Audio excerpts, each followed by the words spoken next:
Hey everybody, it's Mike. Hope you all had a great weekend. Thanks so much for coming back for some more content. We spent the last few weeks talking about subjects that were a little bit more employment law related, the deadly sins of a termination meeting, the recognition that you have no idea what's going on inside somebody else's head, the importance of the big five of management training. What I'd like to do today is return to concepts relating to leadership. And what I want to talk about is the absolute necessity as a leader of making yourself as accessible as possible to the people with whom you work on a day-to-day basis, those people over whom or for whom you have supervisory responsibilities. And it really takes three different forms.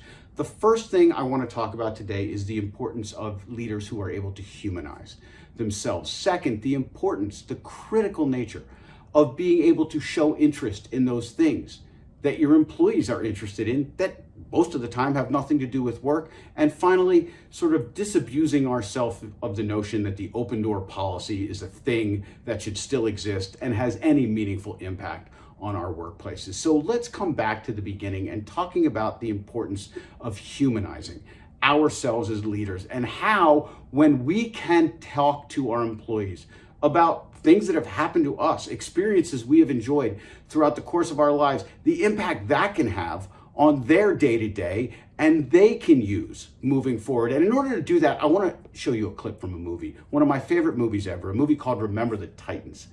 And you'll see Denzel Washington, who is the head coach in this movie, talking to his backup quarterback who's about to go into the game. And the backup quarterback is very concerned that he cannot, as he says, I can't make the pitch. I can't make the pitch to the running back. And he talks through with the quarterback a situation he had in the past when he had to take on responsibilities that he was not ready for, and how the quarterback then took that message and ran with it. So enjoy this clip for just a moment. Ronnie Bass! Coach, you best going back in, man. Not a quarterback, son. I can make that pitch, Coach. Yes, you can. When I was 15 years old, I lost my mother and my father in the same month, Ronnie. Same month. 12 brothers and sisters, I was the youngest one, but they were all looking up to me. Now, I wasn't ready yet either, but they needed me. Your team needs you tonight. You're the colonel. You're going to command your troops tonight. You understand? Twins right, 48-0 read. Let's go. Let's go. What's the matter? Haven't you ever seen a football injury before, you wimps? Let's go. Show some life in those legs. I got it. It's going to be all right. Butts, you release this time. Louis, let him through, all right? What? Just let him through. Trust me. You had 12 brothers and sisters? 8. Yeah, 12 sounds better. And what you saw in that clip, and it was funny, yeah, no, 12's better than 8.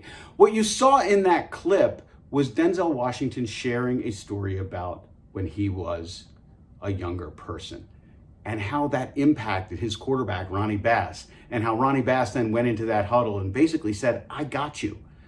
All because Denzel, the head coach, was able to share an experience that was impactful for the situation that was going on in the moment. Don't hesitate as a leader to be able to lean on situations you have had in the past that may be personal in nature, not work related.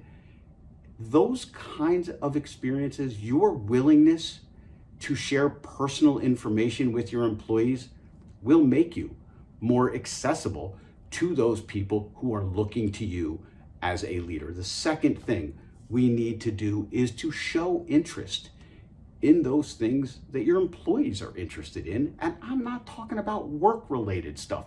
One of the first bosses I ever had out of law school did this very, very well.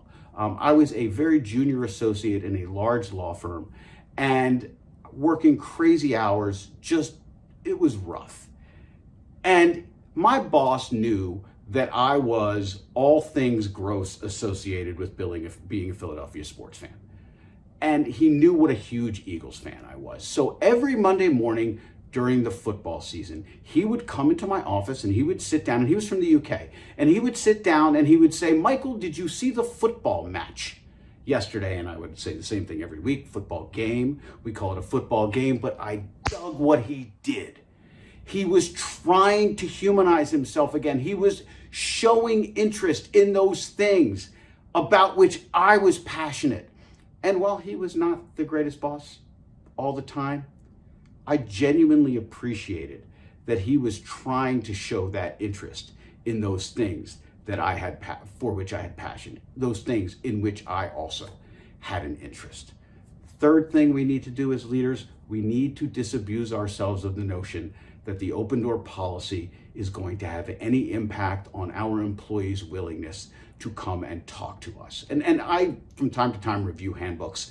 And every once in a while, I will still see in a handbook, we have an open door policy, to which I always say, applaud, goody for you. Welcome to 1985. It wants its handbook back. You have an open door policy? Do you know what open door policies have done? They've made managers, they have made leaders lazy. Because the assumption with the open door policy is what? That when employees have an issue, they are going to come and talk to you. It's not what happens. What happens is employees need the leader to get up from behind their desk, get out from their work area, and bring that open door to the employee. That's how effective leaders lead. They bring the door to you.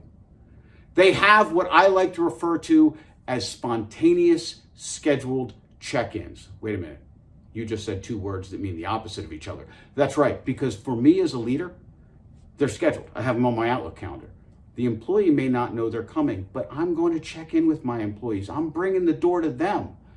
What's working? What's not working? Hey, really appreciated your working so hard on that particular project. Or one of my favorite leadership phrases, how can I be of service to you? What is it I can do that's going to make your life better, more successful with us at this organization? What we need to do as leaders every single day is make ourselves more accessible. We humanize ourselves by sharing personal interests, by talking about things that have nothing to do with the workplace. We show interest in those things about which our employees are passionate or in which they are interested or concerned.